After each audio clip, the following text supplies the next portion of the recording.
Helldivers, I've got a cold take. A bit of a frigid take. Honestly, an absolute zero take. Mechs are awesome. Mechs in video games are even better. Just the concept of getting to stomp around in 20 tons of steel wrath, and wielding weapons measured by the tonnage rather than the caliber, and, bashing skulls in with metal appendages and just unleashing a hailstorm of rounds upon the enemies that foolishly attempt to stand against the righteous and cool guy in a big suit of armor. You can't beat that. And Helldivers 2 has mechs, and I'd say after the recent-ish changes to them, they're in a very interesting place, and they serve a very interesting role in our arsenal. Are they perfect? No. But are they fun? Yes. This video is just going to be talking about what their purpose is in the arsenal, what they do well, and what can be done to make them better and improve upon the systems that are already in place. Alright, let's start with the basics and the core concept of what exosuits are designed around. Opportunity cost. You can only ever bring one of the 4 exosuit types, so, you're already making trade-offs and decisions by just picking one of them. But then when you get into game, they are limited to 3 uses, have a long cooldown, have a long call-in time, can be shot as they drop in, can't be reloaded, can't be repaired, pull a lot of aggro and aggression from enemies, and also, to use one requires you to stop using your support weapons and other stratagems to hop into a mech and drive it around.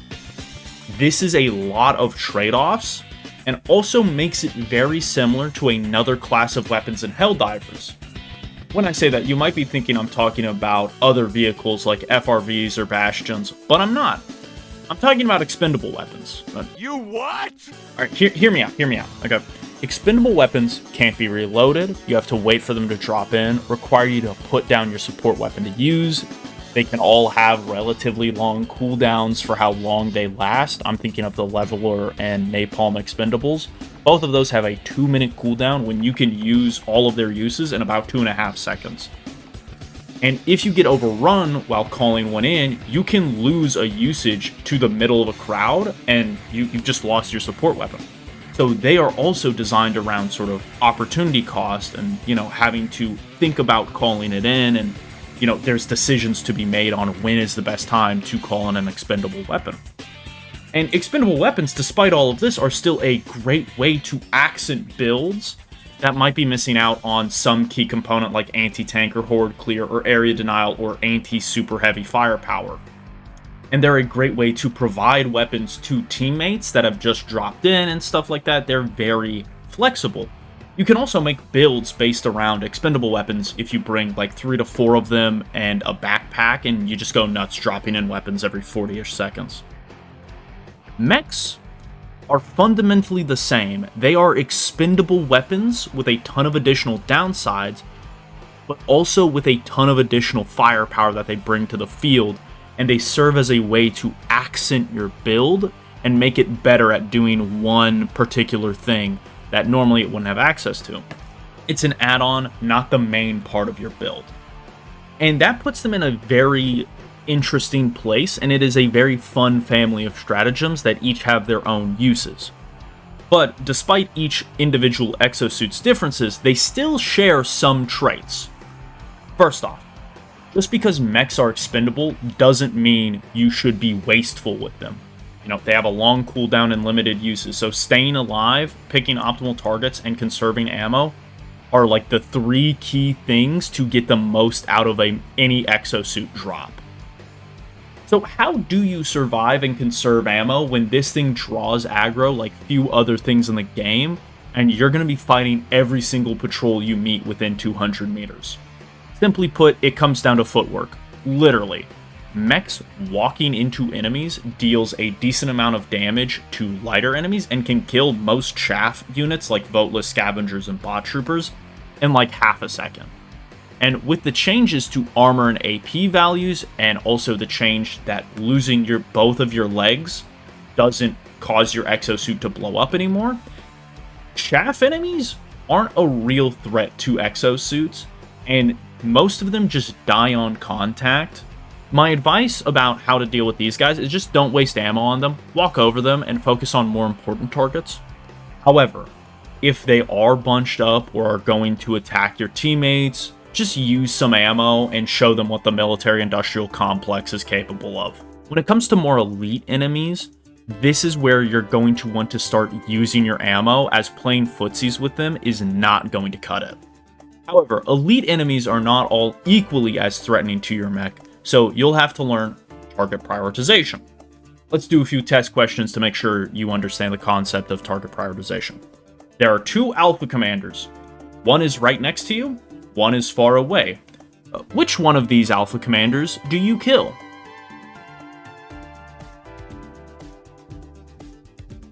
Obviously, you shoot the close one first. 2 Devastators are looking at you. One has a fully loaded rocket pack, and the other one just has a little shotgun. Which one should you kill?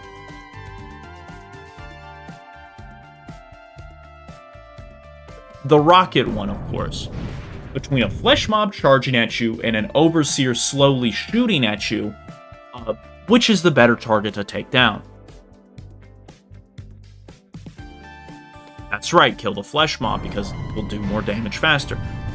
This is a very simple concept, and basically every horde shooter has this. You pick out the most dangerous threats first, but it is easy when you are getting swarmed to just see a sea of enemies and start blasting. But this can cause a couple issues because you can waste ammo on chaff enemies that you normally wouldn't, and you can take a lot of damage from enemies that should be killed first that then get left alone. When you combine these 2 things, it will decrease your overall efficiency using mechs, and that's bad, because mechs can go a really long time and last a really long time if you're smart with how you use your ammo, and you stick with your teammates, and you let them deal with lighter threats and stuff like that.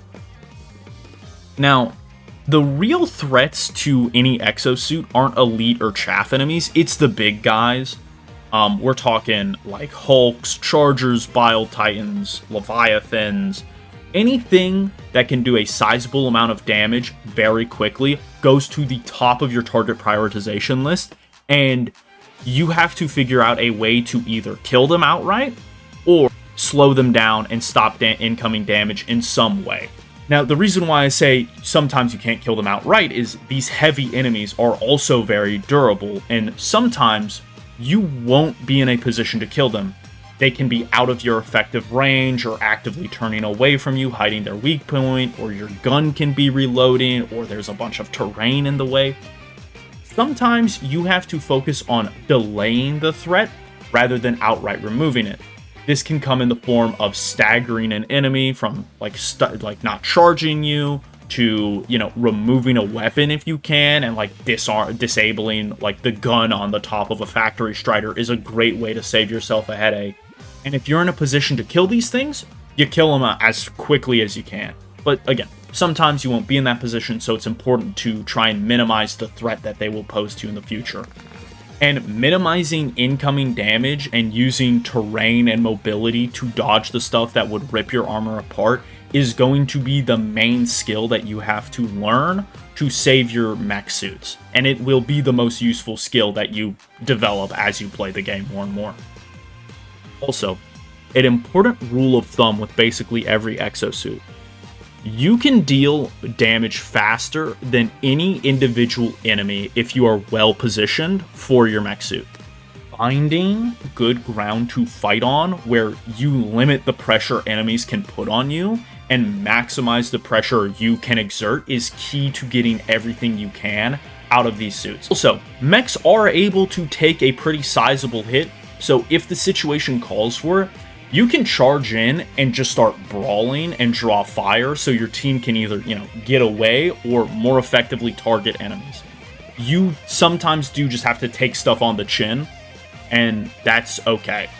Now, the last core concept to using an exosuit is when do you want to use an exosuit, and identifying what situations a mech can be used. I'll keep it simple. Mechs are really good in 3 scenarios: assaulting fortified positions and destroying whatever is in the middle of them. Think about like hive lungs, fortresses, jammers, exospires, anything where you need to push through a lot of enemies and get at something. Exosuits are well suited for that. Also, defending a position for a set period of time. Think about like raising flags and geological surveys and stuff like that, where you are going to be standing in a position and you need to hold your ground and you can't be pushed off. Exosuits, because they're durable, can stand their ground and like won't be overwhelmed as easily, and because all of them do melee damage, enemies coming close to you isn't the worst thing in the world. The third scenario that you might want to use an exosuit in is tempo. Sometimes in Helldivers 2, it can be really easy to get bogged down in firefights and reinforcement waves, and there's just an infinite amount of enemies coming, and sometimes you just need a lot of sustained firepower to shoot your way out of a quagmire. And also, when you're moving between positions, it can be really easy for enemies to follow you. If you drop in an exosuit, you can sort of serve as a rear guard or a vanguard, depending on how you want to play it, to either go into bases and blow them up super quickly and just remove threats like that, or stand your ground and let your team move off and start getting more stuff done. These three scenarios share the commonality of all requiring preparation, time for the exosuit to get called in, and a clear objective that ends. Exosuits are not a rapid response thing. It takes like 20 seconds for them to drop in, and sometimes they get put like far away from your stratagem beacon. They can be affected by a lot of stuff. If you don't have the proper cover and you're going up against Illuminate or bots where they have a lot of ranged attacks, your exosuit can just get shot out of the air or shot as soon as it drops, and that is not ideal. Also, if there isn't a clear end to your objective, you are going to have a harder time making decisions on whether using ammo to take something out is a good usage of it. And getting bogged down fighting patrols or getting into pointless firefights with enemy reinforcements isn't really worth it, because you could just use a support weapon to do the same thing if you're doing small skirmishes, and with support weapons you'd be drawing less aggro. Also, if you're somebody who just calls in their exosuit too much and you're looking to, be less wasteful with it, I have a second kind of contradictory piece of advice, and don't overcorrect and wait for the perfect moment to call in your exosuit and then just like never use it throughout an entire mission, because it's better to call in your exosuit, get a suboptimal usage out of all three mech suits, than only calling it in once and getting one perfect usage out of it. Because at that point, just bring a different stratagem that you can use more consistently. Alright, after all that yapping, okay, now we can talk about what we're here for. We can talk about each specific member of this family and what each of them do. Currently, we have 4 options to pick from, so I'm going to start with the most generalist and work my way to the most specialist of the bunch. And there is no better generalist that will be able to handle every situation equally as competent as the Emancipator. This is a stalwart, solid option that everyone has access to, and it's just really good. Rocking dual autocannons that sling shells faster than you can say, "Oh look, a fascist!" This thing kicks serious ass. I call the Emancipator a generalist because it can take on everything the game throws at you efficiently. It has no major weaknesses, but because it has no major weaknesses, it also has the fewest strengths out of any of the other exosuits. But that doesn't mean it's bad at all. It just means that, you're going to have a tool for every single job. These autocannons can deal with everything. They have AP5, which means it can go up against just about every armor target in the game and punch out weak points really well and do a lot of things that, Heavy Pin can't. Its effective range goes from close to super far away, so no matter what situation you put it in, whether it's an open map or super close quarters, you'll be able to get your guns off and deal a lot of damage really effectively. Also, it has explosive force and stagger force, which means it is a very solid option for crowd control and anti-horde. And against melee enemies, it can shut down a lot of things that want to charge at you. The high individual damage of each round means it only takes a few shots to pick apart packs of pervasive problematic elite purveyors of plutocracy. I'm talking about elite enemies like Overseers, Devastators, and Alpha Commanders. And honestly, against elite enemies, this is where it wants to be the most because of that stagger force and damage, meaning that it just bullies Devastators and, similar targets. This versatility comes at the trade-off that it can go into every target, but it is not ammo efficient into every target. And while you can kill everything in the game, the question becomes, are you willing to spend the ammo to kill it? And I'd say the Emancipator is the best on the bots, specifically because they have the fewest amount of chaff. All of their super heavies are designed around having clear weak points that you can snipe out at range, meaning that over long engagements, you have a solid advantage. And remember how I said this thing bullies Devastators? This thing bullies Devastators like nothing else. It just can blow them into... It has the most profiles on bots that is the most efficient into that elite profile where it's like, it's kind of tough, but like you're not going to overkill with direct shots too often. Against squids, because their chaff is all voteless and super weak, you can just walk over them and just have a great time, like just blitzing Overseers, Harvesters, and Flesh Mobs with your autocannon rounds and just not care about voteless. Against bugs, I would say the Emancipator goes up against the two extremes that it doesn't like, that being super heavy enemies that also have high durability statistics, and a bunch of chaff. Like, it's not bad against either of these things, but it's not the best against either of these things, and, bugs don't have that many elite units outside of Alpha Commanders and Bile Spewers and Nursing Spewers, but not every seed has those guys en masse, so it's not terrible, not the best. If you could see what enemies you're going to be fighting before dropping in, I'd say the Emancipator would be significantly better on bugs, but it is what it is. Now, for our next generalist, we have the Lumberer, which takes the extremes of anti-tank and anti-horde and just says, I'll do both. One arm is a flamethrower, the other is an AT cannon. You already see where we're going with this, where, one arm is your anti-horde option, the other is your anti-tank option. But the interesting thing about the Lumberer is that both of these are really good weapon systems in their own right, but by being placed together, they make you want to do two different things and create two different playstyles for the Lumberer. The Flamer wants you to push forward, get into close quarters where enemies will bunch up and you can set the ground on fire under them as well as them for a bunch of extra damage over time, and lock down areas by setting the ground on fire. However, this places you at risk of heavier enemies that you can't just barbecue in a couple seconds, closing the distance and being closer to you. The AT cannon doesn't like being close to heavy enemies because it has a slow reload, so it can be overwhelmed if it is given too many targets and not enough space to work its magic. So the AT cannon wants you to back up and fling shells from a distance and be more of an artillery walker and provide overwatch. And then you want to use the Flamer to just get chaff off of your back and, close down some areas if they get too close. So as a Lumberer pilot, you can choose between an active playstyle where you rely on the Flamer's Confusion and the AT Cannon Stagger to keep you clear of heavies as you barbecue groups of enemies as you lead from the front, and this can lead to, being more effective with the Flamer as enemies are grouped up. You need to use less fuel overall to get the same amount of kills because they're all grouped up.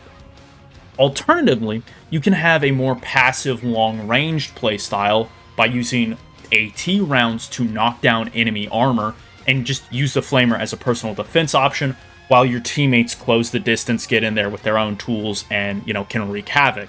Like, you don't have to say, oh, I'm only going to be aggressive, or oh, I'm only going to be passive. You can flip between these two playstyles as the situation changes, or as your enemy changes, and, what's going on.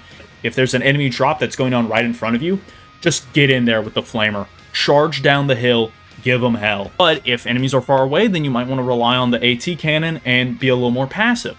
The Lumberer is like purpose designed to deal with bugs because it's good in close quarters, it's good at long ranges, and it just cleans house. You can charge bug breaches with this thing and set the entire ground on fire, be super ammo efficient against the chaff, and then back up as heavies come in and just knock them down with clean headshots.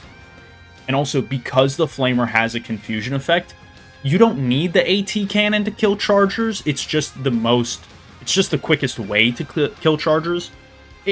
Overall, it's very flexible, and it feels like it was purpose-built to fight bugs. Now, against normal squids, I'm fine with it. The confusion on direct hit combined with the damage over time screws over flesh mobs, overseers, voteless, anything that tries to get into melee range with you just dies to the Flamer.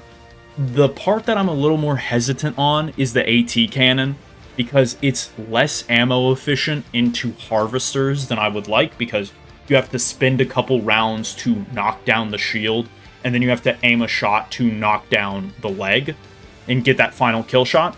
And in that time, the harvester could be shooting you with laser beams, be multiple harvesters looking at you.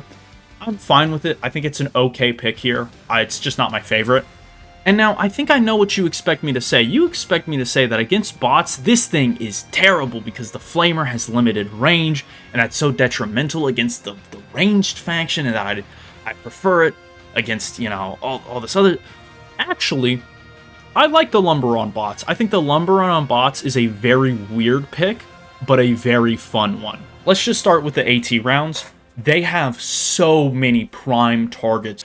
Hulks, tanks, turrets, objectives, factory strider turrets. The AT cannon just does a great job of cleaning up heavy units on this front. And the Flamer's main downside is range, right? However, bots don't have enough melee pressure units to make the AT cannons reload a problem in close quarters, so charging in head first and just lighting everything on fire can be really effective, especially against bot drops, you know, where they're all grouped up and, you know, they'll be shooting into each other, and by moving into the middle of a group of them, you might cause friendly fire as well. I would just like to recommend you should use it in biomes that have a lot of cover, like jungles, hilly environments, urban environments, you know, things like that. And a word of warning, Devastators can take a bit of time to burn down, so you might want to use some direct fire on them just to put a little bit more damage on them. But if Devastators are really being a problem, just show them what a 75mm heat grenade does to a disgusting communist body.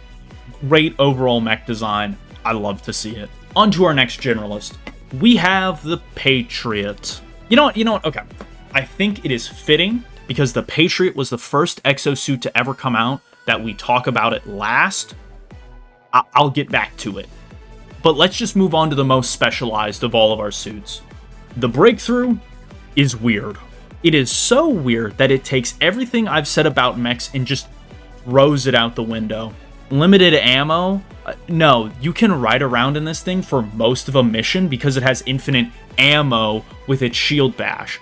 The shield bash, that can be used to rip apart heavy enemies like chargers and hulks, and also stun locks them.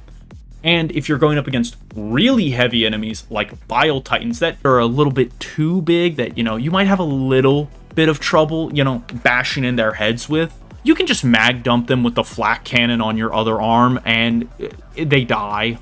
That thing has some of the highest burst damage potential in the game. If every pellet connects, it does 3,600 damage. Now, if we account for, you know, durability and the fact that you're gonna miss some pellets most of the time, the realistic numbers are lower.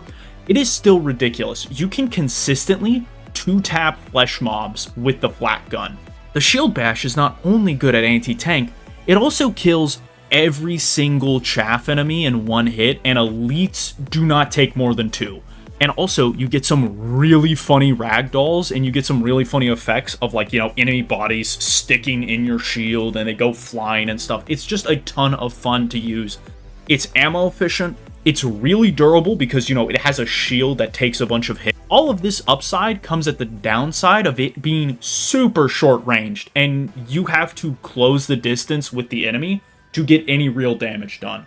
When it comes to enemy factions that you want to use this thing on, there's no better place to use it than bugs. This thing scraps like nothing else in the game, and you become an actual like World of Warcraft tank. You literally like taunt all the enemies, bring them in, and just beat them all to death. Just, screw that. Just walk at bug breaches with it. Be careful to not get outflanked by anything big, and just start bashing in skulls. If Bile Titans appear, mag dump that as well. Against bugs, there are 3 enemies that you want to keep your eye out for, and just be careful of. First off, Shriekers, just get to do damage for free. They'll fly into you, they'll die most of the time, and there's not a real good ammo efficient way to deal with them besides sticking with a teammate that has like an assault rifle or something like that that can knock them out of the sky for you. Just go find their nest and take it down with the flak cannon, because the flak cannon can destroy bug objectives, but it cannot destroy spawners, which is one of the downsides of the breakthrough. So if you're bringing the breakthrough, try and bring a secondary or a primary or something like that that can do base destruction, because you can't rely on this thing to do it. Unlike the Lumberer and Emancipator, which are really good at base destruction. Also, in the theme of flying enemies, dragon roaches are annoying. So that I would say they're a problem, but you do literally have a flat gun on your arm, so just try and get as close as possible and shoot the wings out, and you'll probably be okay. And also, most of your team brings stuff to specialize in them, and if you're really struggling with dragon roaches, autocannon on flak mode or orbital rail strike. Those are my 2 like best pieces of advice for you for dragon roaches if you're really struggling with them. Both of those require you to jump out of your mech, so it's not ideal for with the breakthrough, but if you see your teammate struggling, you can bring those. Now, the last enemy the breakthrough does not want to fight are the spewer variants. The nursing and bile spewer both explode when they die. Walking next to the thing that explodes and does damage with the melee weapon that makes them explode, not a good idea. Just stick to flak rounds. Like 1 to 2 taps them, and if you aim for the mouth, it just obliterates them. And because you can just rely on the shield bash so much, the flak cannon will have plenty of ammo to deal with these enemies that you have to worry about. The breakthrough does suck at any range beyond 20-ish meters, so against squids, it is still usable, but you have to watch out for a couple things because you don't have long-ranged options to deal with entrenched positions. However, against harvesters specifically, I highly recommend that you use the flak cannon to stagger them out of their, like laser shooting animation before they get the chance to do that, and then just like slowly approach them and then just try and mag dump that joint whenever you get the chance to. Also, the flak cannon sucks against the snitches, the little like observers, the watchers, the fucking StarCraft 2 probe staring at you menacingly with his little like shocky gun. Flak cannon is not ammo efficient into that, so stick with your team so they can knock down those for you and just not have to worry about that. In terms of fighting sub-factions, Mindless Masses literally is just the squid normal faction. There's nothing unique here. Be mindful of the laser beams and try and use terrain to your advantage. Against Appropriators, I'd also say there's more flying enemies here that require flak rounds to knock down, so probably not the best, but you can bring it here if you want because you can shield bash the Veracitors and the Gatekeepers and stuff like that, so you could do that.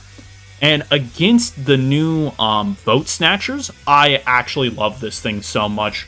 It is so much fun to get in there and just start scrapping with the Crushers and stuff like that, because you are literally doing combos where you can use your flak cannon to stagger them, and then you go in and just start beating them to death. Due to how many there are, you really want to be careful to not get surrounded and stick with your team. You can do a lot of good work in the breakthrough, and you can hold off entire drops of them. Overall on squids, I actually do really like it. Just the main problem is squid laser beams are really annoying. So you just have to find ways to play around that and just be careful of it. And on bots, listen, man. If you want to bring the shield mech to a gunfight, where the map is dotted with AT emplacements, rockets are flying everywhere, and you have to go to the enemies instead of them being very helpful and walking at you. Go nuts. I figure using it on things like Jet Brigade and Incineration Core, where they're more close ranged, and, you know, they actually do just run at you, is better. I don't think I'd like it on Cyborgs just because the existence of Vox engines is really annoying. If you're a team play guy, then, you know, your teammates can bring smoke strikes to let you close the distance and get in there and start throwing hands. That's all I got on the breakthrough. I love this thing on bots. I think it is surprisingly good on squids. Like, it doesn't seem like it should be as good as it is, but on more urban maps and more maps where there's cover, it does some serious work against flesh mobs and overseers and everything like that, and it can scrap like no other, so it's really fun. Anyway, that's all I have on the breakthrough. Let's double back and check in on the last mech I skipped, the Patriot. Again, kind of poetic or ironic that the first mech that we ever got access to is the last one that we're talking about. The Patriot is a lot like the Lumberer, and I'm going to be comparing it to the Lumberer for the purposes of the points that I'm going to be making in the future. The Patriot is like the Lumberer, where one arm does horde clear and the other does anti-tank fire support, and it tries to be a generalist, but time has not been really kind to the Patriot. But first, let's talk about what kind of firepower we're bringing. The HMG on the Patriot is basically an MG43 with an increased rate of fire and no recoil, which makes it a very competent crowd control option, and it can engage threats at just about any range and actually be really effective into more elite enemies with medium armor. You can think of the rocket launcher on the right arm as a buffed up commando without the laser guiding. This weapon wants to engage slow moving threats or be at medium range to land shots accurately due to the projectile's slower travel time. These are competent weapons. However, if you compare to the Lumberer, we see some weaknesses appear in the design. The AT cannon on the Lumberer does just about the same damage per shot, has significantly more ammo, and is easier to hit shots with, and its only downside is that long reload period where you can't shoot anything.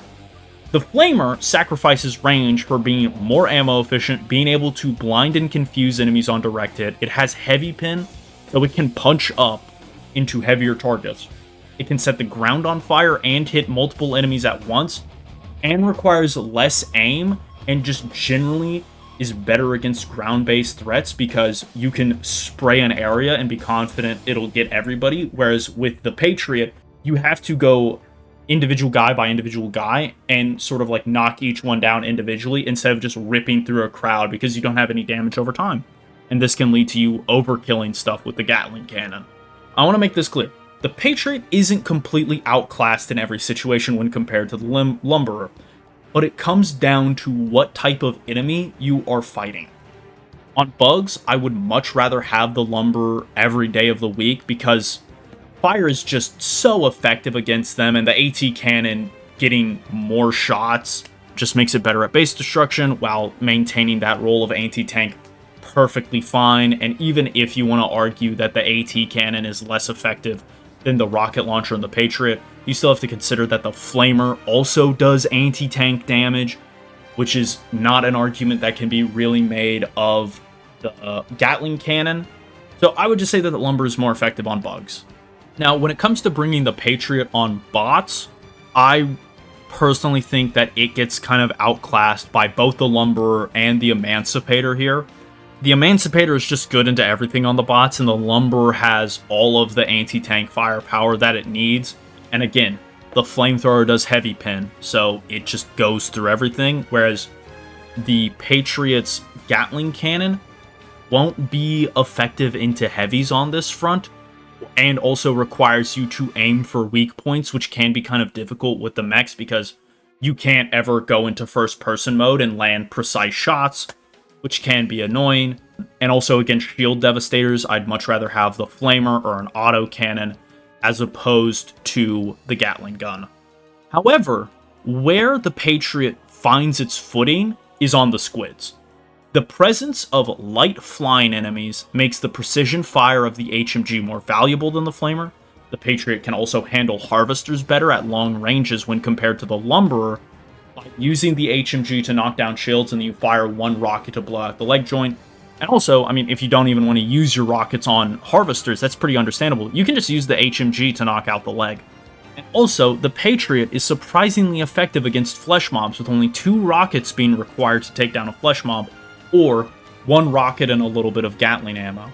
And because squid chaff isn't really that threatening to you, you can just walk over voteless. However, I still think the Lumberer having better crowd control is better for team play, because there are plenty of times when I'm in the Patriot and I'm just staring at a bunch of voteless and I'm just thinking to myself, I don't want to waste Gatling ammunition on these guys, but they are running past me to go get at my teammates.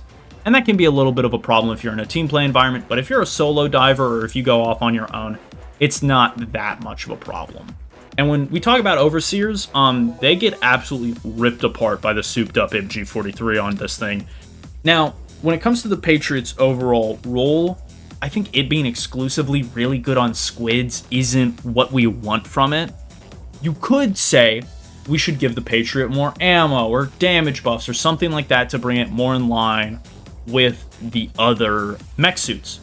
However, I think the core issue with the Patriot is it has an identity problem. Alright, let's look at our roster. The Emancipators are generalists that just does it all but isn't the most efficient at any one thing. The Breakthrough is our brawler if you're trying to stand on a point or push into an enclosed area or going up against some melee enemies. It is really good but falls off against ranged factions. And the Lumberer is a good generalist that can do it all but has interesting drawbacks in how its different weapon systems clash in their effective ranges and create these weird dynamic playstyles. The Patriot is just a less interesting version of the Lumberer and fills the same role in sort of like the archetypes, when we are missing a really important role in the mech family, and that is a dedicated armor hunter and something that can take down super heavies. I'm not talking chargers here, I'm talking like Fox engines and Hive Lords. So I suggest that we redesign the Patriot into being an anti-armor, anti-super heavy mech suit that can sort of be specialized to deal with larger targets, but is worse against chaff enemies, of course. So first off, let's talk about the rockets. Drop the total ammo count either by 2 or 4 down to 12 or 10, and buff the damage to roughly be a recoilless rifle. We are here to hunt the big fishes of the galaxy, so it needs to be able to knock out the biggest threats, but shouldn't be able to do that too much. And by having about half the number of shots as the Lumberer now gets a niche in hunting mid-tier heavy threats like Hulks and Chargers, whereas, you know, now the Patriot is really good at hunting Vox engines, Hive Lords, anything like that. The chain gun, we are doing the same deal. A bit less ammo, maybe 1,100 to 1,200 rounds, and less normal damage. In exchange for that, it is going to go to heavy armor pen and goes to something like 40 to 60 durable damage. The point here is to make the Patriot's main guns less effective into chaff and light targets that aren't very durable, but against durable, heavy targets, it rips them to pieces. And now, we get a long-ranged anti-tank walker that can be relied upon and is basically just a 10-round recoilless rifle with an HMG that is better against heavy targets. And these changes take the Patriot from sort of being a generalist to a more specialized anti-armor role that can be relied upon to knock down things like Bile Titans, Fox engines, Leviathans. It can even go into Hive Lords pretty effectively. And I just think this puts it in a more interesting spot design-wise and lets you combo mech suits in a more interesting way, because you can say, okay, well, if we're going into squids, let's bring the Patriot, because it has a lot of long-range firepower, can knock down shields really well, and can go into things like Leviathans, which hard counter exosuits right now. And then we can also bring the Breakthrough and team them up, and because they're both specialists and they can cover each other's weaknesses, we get a bunch of really interesting team play options. Are these good changes? I don't know, man. I'm writing fanfic over here. I just think, you know, having a mech dedicated to anti-tank would be cool, especially if we get more surge modifiers in the future for super heavy targets. Like if we ever get a Vox engine surge, I'm sure I would love to have the Patriot being able to two-tap them to the guns. I want to make this point clear. The Patriot is still good against the Illuminant, and if it stays this way forever, then I'm fine with it. I just think there is room to either add a mech or change the Patriot to fill a long-range dedicated anti-tank role. Alright, and that perfectly segues us into the part of the video where I talk about what I would like to see added to mech suits and exosuits, and what I think would be really cool to add to them. First off, I think adding a stratagem launcher so that your build can now incorporate mech suits more effectively would be really good. And what I mean by that is currently, mech suits are expendable weapons. You drop them in, you use them for a little bit, you don't use any of your other stuff, and then you move on with your day. However, if you add a stratagem launcher, now your build becomes more interconnected, and we have more build diversity and more ideas that you can do with all these stratagems and Helldivers too. Personally, I never use smoke strikes. I'm just never motivated to use them. However, in a mech suit, on the bot front, getting concealment is really powerful and really useful. However, currently you have to jump out of your mech, throw out the stratagem, jump back in, and then it comes in and you get your smoke strike off. And not moving for 5 seconds on the bot front is a really good way to end up as burning wreckage. So I think adding a stratagem launcher would be really awesome and really beneficial to how mechs can be used, calling in airstrikes, calling in turrets, calling in smoke, calling in reinforcements. There's a lot of things that it would add to the game to make it more interesting and have not only individual build diversity be better, but also team build diversity would be better, because now everyone can run a mech suit and say, okay, let's all just run a bunch of sentries and focus on priority targets and stuff like that. Maybe that's an extreme example. The second thing that I would really like to see added to mech suits is customization. Whether that is just being able to flip around what arms you have on to make your own builds and do your own thing. That would be really cool. I would love to see that. It could be really interesting. You can tailor your builds to be faction specific. You could run double shield on bugs or double flak cannon or whatever you want. And I just think it would be a very interesting way to add a lot of replayability and a lot of customization, because currently there are 7 weapon systems. I haven't done the math on all the combinations that you can do with 7 different weapons, but there's a whole lot. I think it's like 49 combinations if I'm doing the math off the top of my head correctly. I think that should be correct. Math nerds, correct me. I think I did that wrong. But yeah, I think there's definitely a lot to the game that could be added with mech customization, and I would be very excited to see that added, as I'm sure a lot of people would be. And that's all I've got for mechs. And I want to transition into the outro and talking about all the recent success that I've had on this channel, thanks to you, the audience. Not the last video I posted, but the last Helldivers video I posted did 80,000 views, just about. It should have just crossed 80,000 views at the time of recording, and that is a truly insane number that I never thought I would actually make. Like, I always wanted that, but I never truly like believed that. I always uploaded these things as like, oh yeah, man, I'll probably get like 1,000 views, 4,000 views, 7,000 views was like, man, that's crazy. You know, the sterilizer video, I was like, man, this thing popped off, and then the MG43 video just went to the stars. I'm just like, whoa, this is like a real thing that happened here, and a lot of people enjoyed it. And surprisingly enough, most people were either very civil and very clever and very smart with their commentary and what they wanted to say about my video, and really like incorporated some stuff and, you know, let me know their opinions in a really respectful way. And I think talking about Helldivers 2 is really fun and interesting, and there's a lot of cool things about, you know, gun design, game design that go into why Helldivers 2 is so cool, and I'm happy that I can promote some conversation around that. And I'm also glad that people can point out some blind spots that I have and things that I missed. In the MG43 video, I only compared it to its direct counterparts, like the Stalwart and the HMG. I did not bring up the Bulletstorm. I did not bring up the Maxi Gun. I did not bring up the Laser Cannon. The Bulletstorm and the Maxi Gun were different enough that I think it just didn't fit into that video. And the Laser Cannon, I just genuinely forgot about because I never use that thing. It's not that I think it's bad, it's just I don't like the way it plays. However, my opinion on it is changing on it and the Scythe after using those on the new Illuminate factions. Holy, those things are awesome. Y'all were right, this thing cooks. And I think it just kind of supports my opinion that the MG43 should be buffed to do more damage, because, like, what do you mean the laser cannon crowd controls with infinite ammo better than the actual machine gun?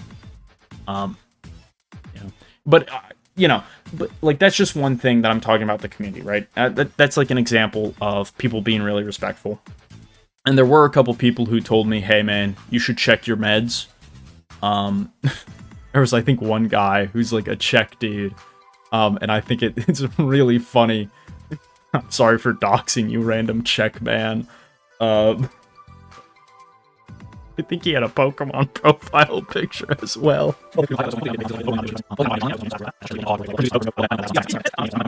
I could keep talking for days, okay? It is 1:20 in the morning. I should be in bed. I feel like I'm giving myself insomnia. Let me just say this, okay? I've been ranting, I've been yapping, I've been getting totally off track. Just ignore this last part of the video. But what I want to say is thank you, the person who made it to the end of this video, whether you liked or commented or subscribed. You just sticking with the video is the most helpful thing that you can do. And if you want to help out more, go check out that Far Far West video I uploaded, please, I thought it was really good, and people did not click on it or did not stick around, and I'm really curious what I did to make that video less interesting. So if you want to give me feedback on that, that's really helpful. And if you help blow up the MG43 video, thank you as well. Crossing the 1,000 subscriber mark means that I can get this channel monetized and actually make money for the work that I am doing, which I think is really cool and I think is very exciting. Yeah, it's a little bewildering and I don't have my thoughts fully collected on this. But yeah, I just think it's really cool.